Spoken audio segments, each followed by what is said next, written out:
ప్రేక్షక మిత్రులందరికీ కూడాను శరణమయ్యప్ప నమస్కారం. అందరికీ కూడాను మీ యొక్క ఇంటి ఇలవెల్పుని ప్రార్థన చేసుకోండి.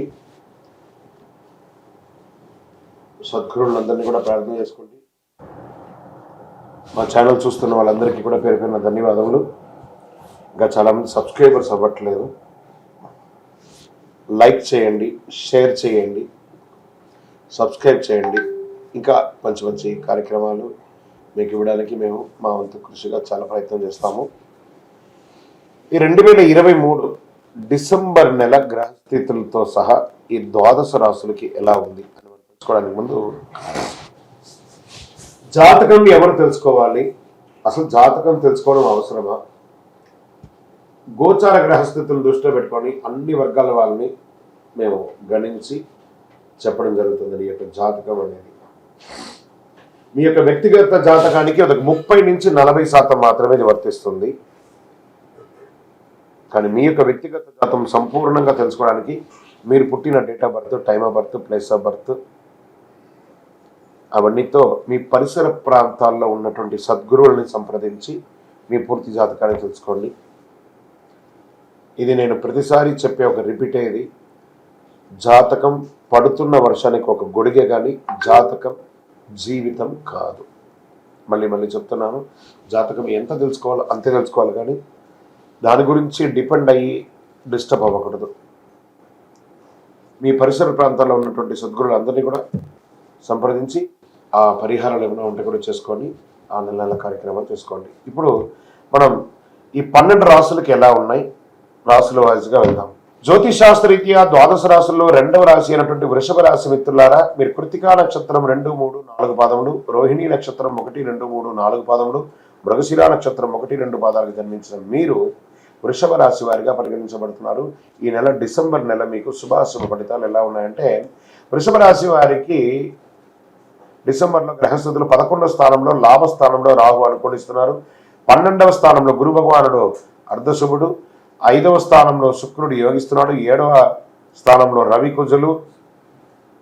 ఈ నెల అంత గ్రహాలు ఉంటాయి, అద్భుతంగా ఉంటాయి. అష్టమ రవి కుజ బుధులు ఉన్నారు. కాస్త మిశ్రమంగా కూడా కొన్ని సమయాల్లో ఉంటుంది. దశమంలో శని భగవానుడు ఉన్నాడు. యోగించే గ్రహం రావు మీకు చాలా అనుకూలంగా ఉన్నాడు.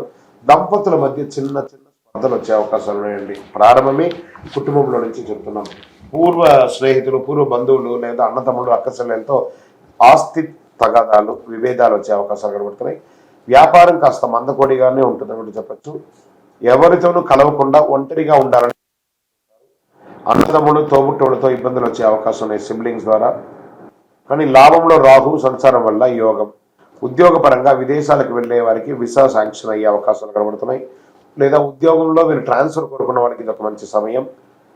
కానీ ఒకనొక సమయంలో చాలా బిజీగా అయిపోతారు ఉద్యోగస్తులు. సెలవులు దొరకక ప్రెషర్ పెరిగి స్ట్రెస్ అవుతూ ఉంటారు. మీ యొక్క వృత్తిపరంగా మీ యొక్క వ్యక్తిగత జీవితంలో కొన్ని విశేషాలని పోస్ట్పోన్ చేసుకోవడం లేదా మీరు వెళ్ళకపోవడం అనేది చేస్తూ ఉంటారు, అవాయిడ్ చేస్తూ ఉంటారు. చిన్న మంచి ఆలోచనలు కల్పిస్తూ ఉంటాయి. ఇబ్బందులు కనపడుతున్నా దాన్ని అధిగమించే అవకాశాలు మీకు ఎక్కువ ఉన్నాయి. ఆరోగ్యం కాస్త ఇబ్బందిగా ఉంది. ఖర్చుకు తగ్గ ఆదాయం ఉంటుందని చెప్పచ్చు. మాట్లాడేటప్పుడు నోరు అదుపులో పెట్టుకోవాలి. మీకంటే పెద్దవాళ్ళతో చాలా జాగ్రత్తగా ఉండండి. మౌనం మంచిది. విద్యార్థులకి మిశ్రమ ఫలితం అని చెప్పచ్చు. రియల్ ఎస్టేట్ వారికి ఇప్పుడెప్పుడు పుంజుకుంటుంది చెప్పచ్చు. కానీ ఎక్కువ శాతం అకాల భోజనం అనేది కూడా చెప్పడం జరుగుతుంది. దీన్ని దృష్టిలో పెట్టుకొని మీరు మార్చుకోవాలి. మీకు లక్కీ డే శుక్రవారం చెప్పచ్చు. లక్కీ నెంబర్ 5 అని కూడా చెప్పచ్చు. అదృష్టం ఇచ్చే రంగు మీకు ఏ విధమైనటువంటి దిగ్విజయం ఇవ్వడానికి కావి ఊదా రంగు చేయొచ్చు. చంద్రాష్టమం డిసెంబర్ 13, 12, 2023 11:05 ఉదయం నుండి 15/12/2023 1:44 మధ్యాహ్నం వరకు చంద్రాష్టం ఉంటుంది. ఈ 2 రోజులు సంతకాలు పెట్టడము లేదా వాహనం నడిపేటప్పుడు ఫోన్లు మాట్లాడడము కొంచెం ఇబ్బందులతో కూడాను మీరు అధిగమించాలి. ఇంకనూ సకల దోషాలు తొలగి ఆనందంగా ఉండడానికి నవమూలిక సిద్ధ ధూపంతో ధూపం వేయండి. విజయవస్తు. మీ పర్సనల్ జాతకం తెలుసుకోవాలనుకున్న వాళ్ళు, మీరు జాతకం ఎందుకు తెలుసుకోవాలనుకుంటున్నారు,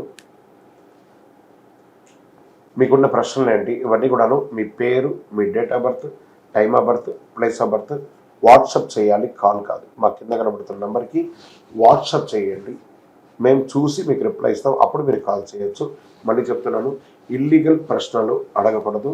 మీ వ్యక్తిగతమైనటువంటి ఆర్థిక లావాదేవీలు అడగకూడదు. ఎందుకంటే ఆర్థికంగా ఏదైనా మంచి చెడు అప్పులు ఇప్పులు చేస్తే కష్టపడి వ్యాపారం చేసి తెలుసుకోవాలి. 21 సంవత్సరాల లోపు పిల్లలు ఏ విధమైనటువంటి జాతకం చెప్పబడదు. 60 సంవత్సరాలు పై వాళ్ళు ఆల్రెడీ వాళ్ళు 60 వసంతాలు పూర్తి చేసిన వాళ్ళు కాబట్టి, వయసులో ఉన్న పెద్దవారు, అనుభవంలో ఉన్న పెద్దవారు కాబట్టి మీరు జాతకం చూడక్కర్లేదు. మళ్ళీ చెప్తున్నాను, వాట్సాపే చేయాలి, కాల్ చేయకండి. మీ వాట్సాప్ చూసిన తర్వాత మీకు మేము రిప్లై ఇవ్వగలం. శరణమయ్యప్ప.